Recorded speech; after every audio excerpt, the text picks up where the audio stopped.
Everyone, this is Dalton Reisner checking in for another video. This is my beautiful backyard that we keep nice and mowed.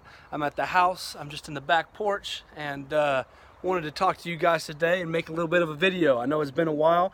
For all of you guys that have already liked my Rise Up Foundation page, you guys are going to be familiar with what I'm doing. But if you guys haven't and you're someone that's new that's watching, my name is Dalton Reisner. I created a Rise Up Foundation. I have a web page for it on Facebook. Feel free to go check out what it's all about and the plans for it and why I do these videos and everything that it entails. So I'm happy to have you guys. As always, I'd like for you guys to share this video. That way we can see as many people as we can reach. I kind of toned it down with how many videos I'm putting out, just because I feel like I was overloading it a little bit. So not going to be putting as many videos, but I'm always going to be staying in touch. You guys can guarantee that. So hope you guys are having an amazing day. It's a beautiful day out here in Manhattan, Kansas. Beautiful weather, finally getting some spring weather out here. And I got some words of wisdom to get you guys through this week. Hope you guys are all doing great. I'd love to hear from you and see how things are going. But in my Bible today, I want to talk about Matthew 7:21, sorry, true and false disciples. Not everyone who says to me, Lord, Lord, will enter the kingdom of heaven, but only the one who does the will of my Father who is in the heaven. Many will say to me from that day, Lord, Lord, did we not prophesy in your name, and in your name drive out demons, and in your name perform many miracles? Then I will tell them plainly, I never knew you. Away from me, you were evildoers. So what I want to touch on with that, guys, is that what I believe God is trying to say to us through that passage is that our own unique relationships with Him are truly what matters.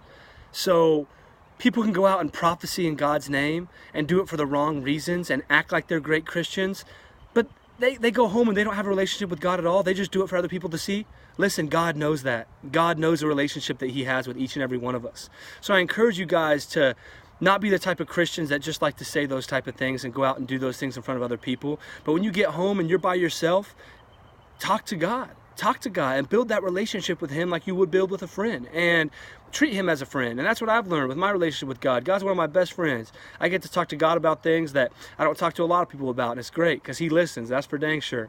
And you know, that's something I want to encourage you guys to do this week, is to really build that unique relationship with God, because what a cool opportunity to have your own unique relationship with God and know that that's your very own. And I think that's so important. So, and remember that the things that we do and we talk about treating other people right and being good Christians and doing the things that we're supposed to, don't do it so that people will see. And that's something that we all struggle with. We want people to see what we do good. I want people to see things that I'm doing. You guys want to see have people see what you are doing. And there's a difference between updating people and letting people know what a great person you are, because we're all not great people. We all have things to work on, but we all can try to be good people, okay? And you know, this week, that's number one. I want you guys to remember that, about the difference between being a true disciple and a false disciple, because God knows the difference.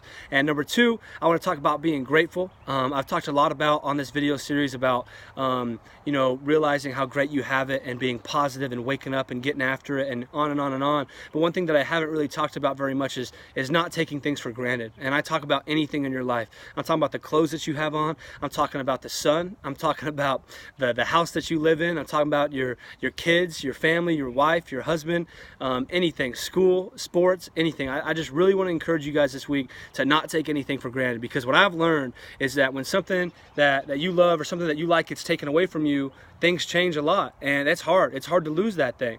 And whether it be a sport or something in class, like whatever it is, guys, when that thing gets taken away, then you realize how hard it is. Well, you have a really good friend, and your friend passes away, and then you realize, like, dang, I really miss him. I wish I would have talked to him a lot more. And I know I hear that from so many people, and I think it's really important to not let yourself get to that point. You know, realize what you love in life, and realize the people that you want around you and the things that you really cherish, and hold on to those things and thank God for them every single day, because they can be taken away in the blink of an eye, and you'll never know it. So this week, when you're waking up and you're kicking the dust off your boots and you're ready to go to work like we talked about, and you're ready to work hard and be positive and do all those things, don't take things for granted. You know, give the wife a kiss before you leave the house. You know, tell the little kids that you love them, pack a little extra snack in their lunchbox. I always loved that as a kid.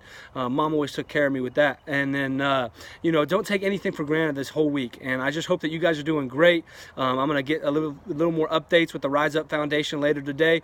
I actually have a story coming on Amateur Author & Co. It's my first story. It's a written story. I don't know if it's going to be good or not. So a lot of exciting things happening. It's great weather out here in Manhattan, Kansas. Beautiful day. A lot to be thankful for. I'm going to be back in Wiggins here soon. For all you guys that are new that are watching, I really encourage you guys to go to my Facebook page and check up Rise Up and like it and start following and see everything that cool that's going on, because we got a lot of cool updates coming up here soon. So hope you guys are well, and it was a pleasure as always. And I don't even have to say it, but I'm going to say it, but rise up. All right, checking out.